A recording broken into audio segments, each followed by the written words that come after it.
Hello friends, I've got a 2012 Nissan Altima here, and I'm going to use this car to point out to you the location of the fuses for your front power outlet that's here and your rear power outlet that is in your glove box. So both of those can be found inside the car to the left of the steering wheel. We're going to pop this cover out like so.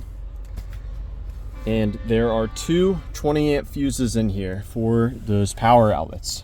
The first one I'll show you is for the front. So that's going to be this 20 amp fuse right here. I've got it covered in red. And let's go and pop that out. We can see what a good fuse looks like. The wire inside the fuse is good. It's not broken. Now let's say it is broken. This fuse is burnt out, it's no good. Luckily, the people at Nissan were nice enough to give us a spare 20 amp fuse. So this fuse right here on the left, all the way on the left at the bottom, this is a spare fuse. Check it too, it might be burnt. You know, if someone got to the car before you, sometimes they'll swap the fuse and put the burnt fuse there. Anyways, you can put this in and get you going a little longer. Now that fuse, again, that's for your front power outlet. The rear power outlet is also a 20 amp fuse, and it is right here. It's a little trickier to get to because it's right next to this bulky fuse thingamabob. So it's hard to get the pliers in there. You may have to remove this to access that fuse. I went ahead and pulled it out to show you. This is an important part of the car. The car will not work without this, so don't go buck wild on it.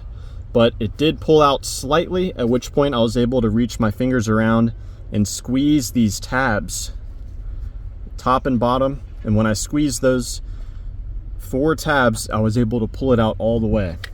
So now we can look up in here. We have good access to the 20 amp fuse for the rear power. And you can see this one's broken, so great. Glad we found a broken one. Put it side by side, you can see the difference. The one on the bottom is blown. The one on the top is intact. So yeah, I hope that this information was helpful for you. One last thing, forgot to mention, I've been using my own fuse puller, but Nissan has gifted you with the fuse puller. It hangs out in the fuse box here in this little corner. So this, believe it or not, little piece of plastic, it does remove fuses. You clip it onto a fuse, and then when you pull it back, the fuse will actually fall out the back of the fuse puller. So kind of tricky, but it's good for losing fuses. Anyways, let me know if you guys have any questions or any advice about the power outlets on your 2012 Nissan Altima.